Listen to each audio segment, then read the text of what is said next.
สุดสั้นก็คือกูที่ผู้บ่าวมึงบอกว่าผู้บ่าวอึดแต่บ่ลมเพราะบ่มักที่กูทักไปมึงก็บ่ตอบเพราะว่ามึงบ่ได้มักกูที่คนที่มึงเว้าว่ามึงมักเขาบอกมึงแล้วเขามึงเว้ากูก็บ่จักแนวสิเว้า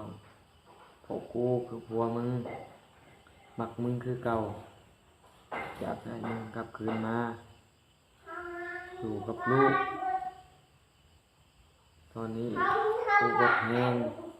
ที่ยืนที่สูที่กูเห็นอันใดสีงามๆสีแซ่บๆกูก็อยากให้มึงได้กินที่ผ่านมามันผิดกูเข้าใจ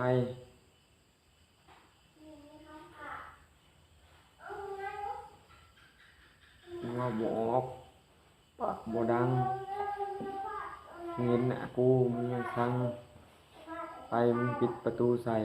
เข้าใกล้กอดแขนกอดขามึงยังบ่ให้อภัยคิดดำเถื่อเบื่อดำทีมึงขาดกันแล้วแต่กูยังบ่ขาดเพราะกูเอาในที่สภานั้นกูเอาตอนกูโมโหเพราะกูเห็นมึงแสดลมผู้วาวกูบ่จักแนวสิเว้ามึงแค่ล้มกูเข้าใจมึงเหตุประชดที่บ่เฒ่าไปเมื่อนี้เราบอกมึงอย่าให้กูเห็นกูเข้าใจเราบ่อยากให้ไปใกล้อยากให้มึงขาดกับกูกูเข้าใจทุกสิ่งทุกอย่างกูเอาไปให้กินเอาเงินไปให้เพราะกูอยากให้มึงใช้ให้มึงกินให้มึงอยู่ดีมีแห้งถึงกูสิถูกจ่อยตาโกนกะยามันเป็นคนขี้มากขี้ยากะยามัน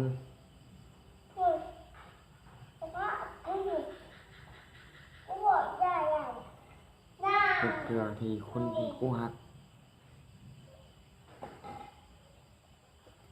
ถ้ากูได้ใครเป็นเมียแล้วกูนะรับผิดชอบให้มันสุดเพราะกูนั้นเป็นคนรับผิดชอบคนสูง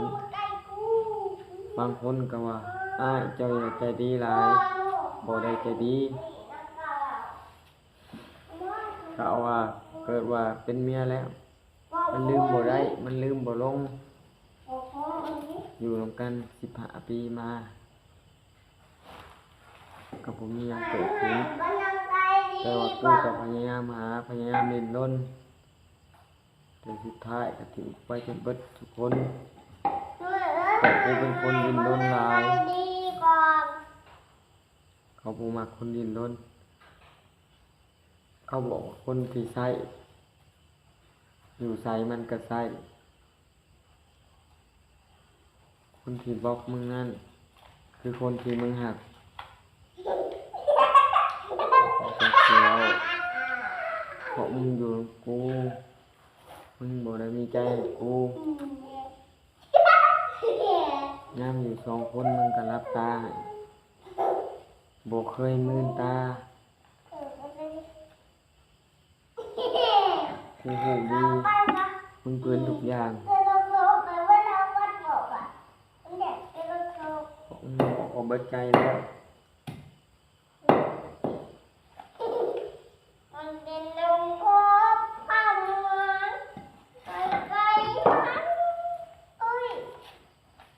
จักกูแค่คิดฮอดความคิดฮอดมันบอกบ่ได้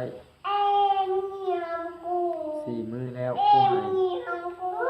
แต่มื้อที่5คือสิบ่เห็นน้ำตาแล้วว่าเริ่มเข้มแข็งขึ้นแห้งแล้วกูต้องสู้ถ้ากูบ่สู้กูต้องตายกูสู้สุดๆ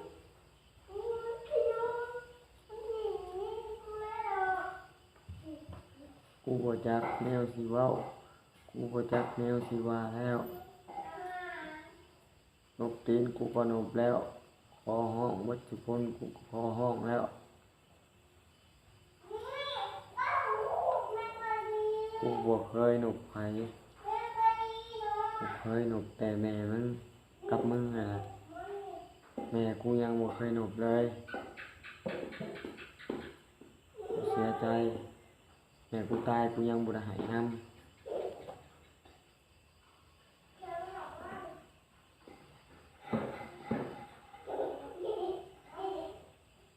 ในคำสุภาษิตเขาว่าจากกันตอนตายให้เอาลงไปจุดแล้วก็จบจากกันตอนเป็นให้4-5 มื้อยังบ่เศร้าเพราะมันคิดถึงความดีแล้วมันเจ็บปวดน้องๆที่มีความหักอย่าหลายใจเด้อเพราะหลายใจมันสิเป็นแบบปล่อยอย่าคิดหลายใจเด็ดขาดอันนี้คนดีคนที่เฮาตีเขาข่มเหงเขามันก็คือคนขี้มากแต่บ่ได้คนขี้มากคอยเมื่อยเรียกทุกอย่างคือปากก็อยู่ในตอนนี้ก็คิดทอดบางเถื่อก็นอนบ่รับบ่ลงก็คิดทอดตอนข่อยไปเราคือสิทำงานหลายบอกข่อยไปข่อยบอกได้เลยว่ามีรอดไปอยู่เดือนหนึ่งข่อยบ่ได้สนใจนำเขาเลยแต่เดือนที่2เดือนที่1ข่อยก็ย่างไปเฮ็ดเวียกคำมากก็อยู่กับลูกกับเมียน้อยแล้วก็หักเขาหลายแล้วก็แพงเขาหลายแค่เขาทุกอย่างข่อยลืมว่ามีลูกอยู่ทางหลังตอนนั้นข่อยคิดว่าข่อยสิไปโตตั้งต้นชีวิตกับเขาแต่เขาก็ตัวข่อยจากข่อยไป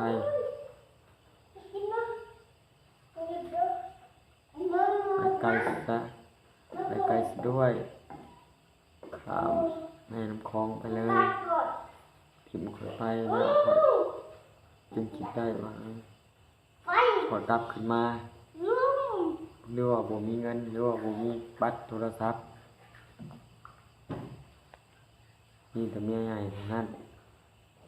ที่แนมเห็นที่ทุกอย่างที่คนที่ไปขอเงินน้ำข่อยไปเอาเงินน้ำข่อยแม้แต่บัตรโทรศัพท์ข่อยเบิดข่อยโทรไปหาเขาบอกว่าผมมีเงิน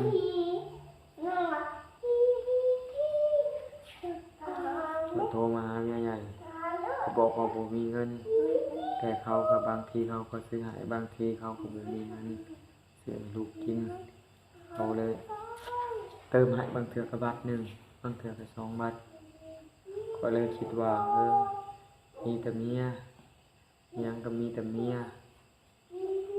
ก็เลยว่ากลับขึ้นมาแต่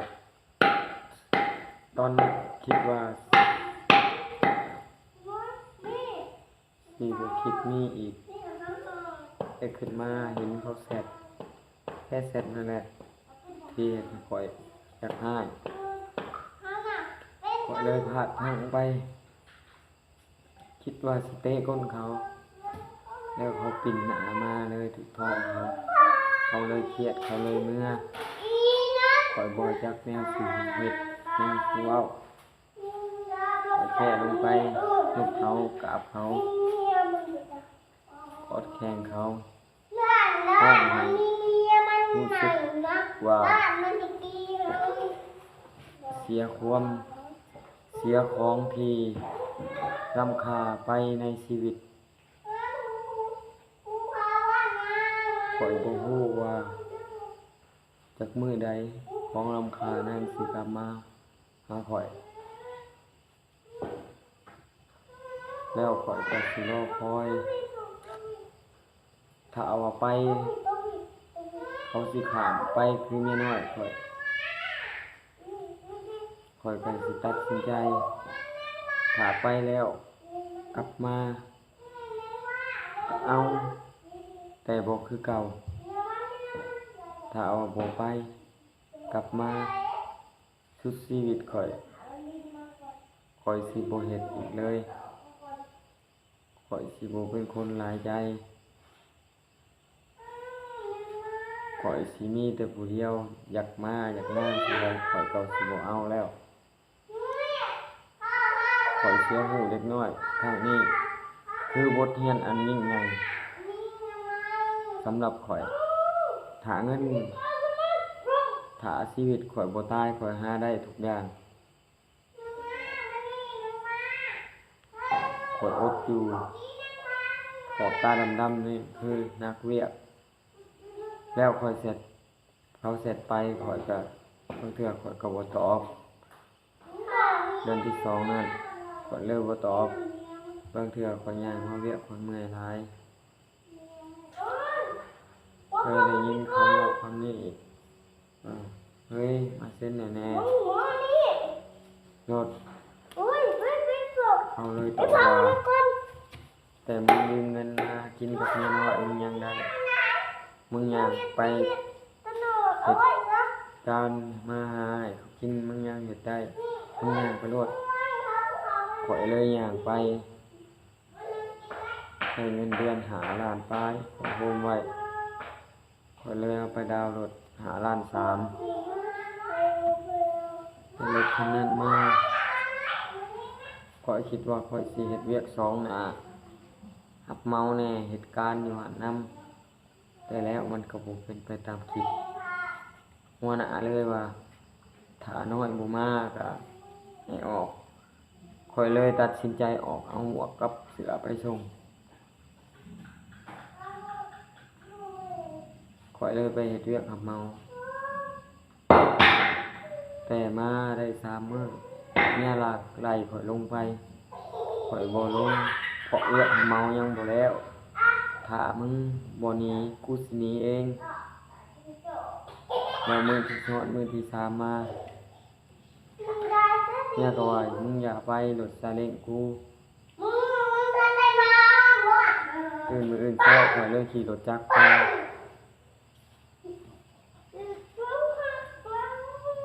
ข่อยบ่ฮู้ว่าจุดที่เราเจ็บที่สุดคือจุดข่อยเตะเราและเราก็จำเอาไว้รังเกียจข่อยเพราะข่อยเอาเมียน้อยกับแม่นแล้วก็เห็นเราเสร็จผู้บ่าวข่อยเลยเตะเราข่อยยิงเราคิดว่าเราคือคนผู้เดียวในชีวิตที่ช่วยข่อยได้ทุกอย่างข่อยบ่คิดว่ามันสิเกิดกับข่อยแบบนี้คือว่าบทเรียนเสียหูเล็กน้อยและเสียหูครั้งยิ่งใหญ่ครั้งนี้ที่ได้เสียเมียลูกไป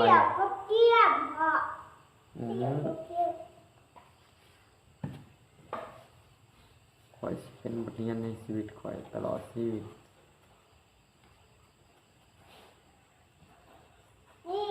ถ้าเขาไปแล้ว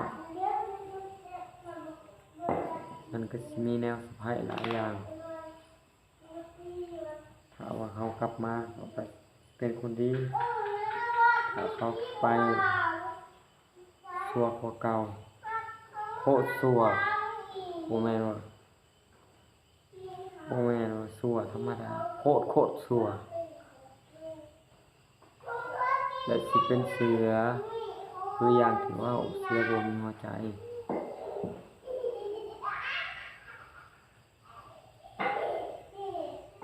ว่าหยังก็ตามต้องใช้สติและปัญญาของหมู่หรือว่าเสียทุกสิ่งทุกอย่างของหมู่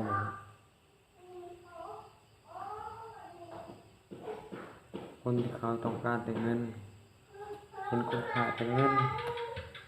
ถ้าเขาต้องการอยู่เงาเงินเขาก็บ่เห็น นเขาบ่อยากเอาเขาบ่อยากได้หยังจากเฮาเลยแล้วเอาเงินไปให้เขายังบ่เอา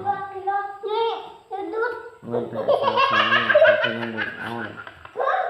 เขาหักคิดเขาฟังเขาบ่รู้แล้วเขาบอกว่าหลายคนที่คอยบ่มักคนที่เขามักเขาบอกแล้วไปเลยบ่ฮู้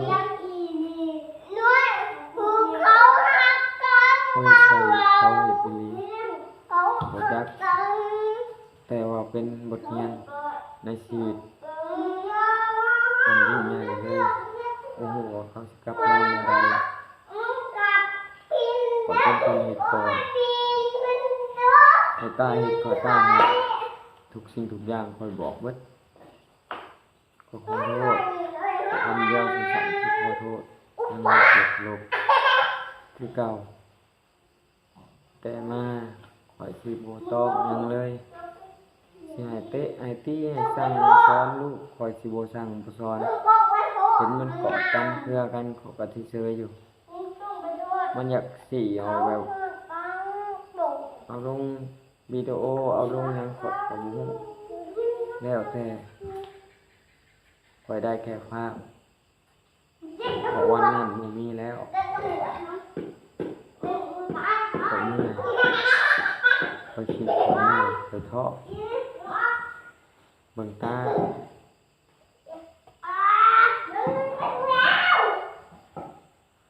เบิ่งตาคือคนขี่ม้าแล้วตอนคือแห้งนอนยังอยากลงไปสักเครื่องมาเขาปัดเงินยังบ่ได้ปัดยังหุบขึ้นมือ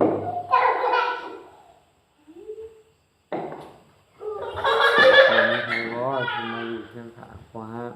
คือหอย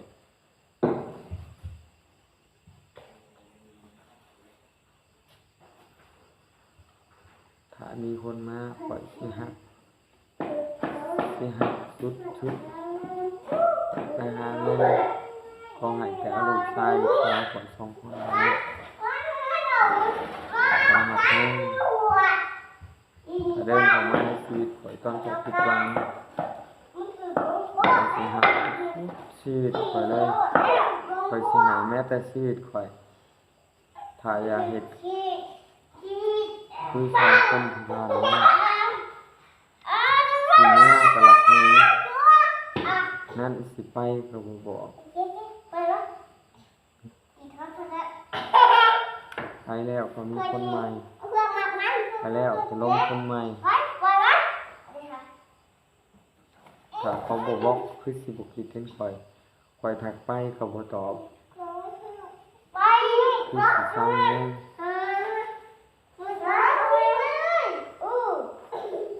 มีบ่คนที่อยากมาเลี้ยงลูกกำพร้า2 คนลิ้นกับหมาแบบอบอุ่นที่เขายังบ่ฮู้หยัง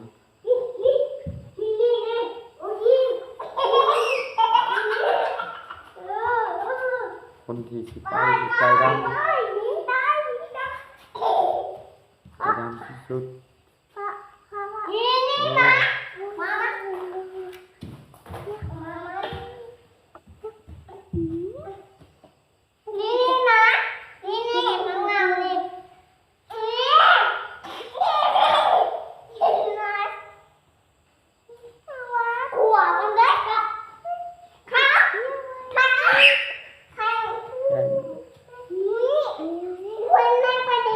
จำเลยเนาะเตรียมค่ะ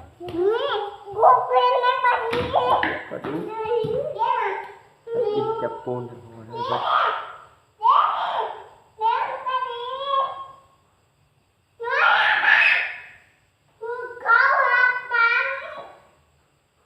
นี่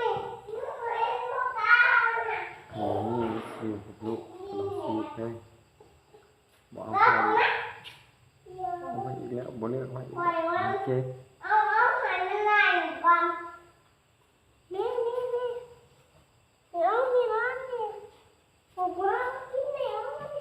สึกจนเจ็บแห้งตอน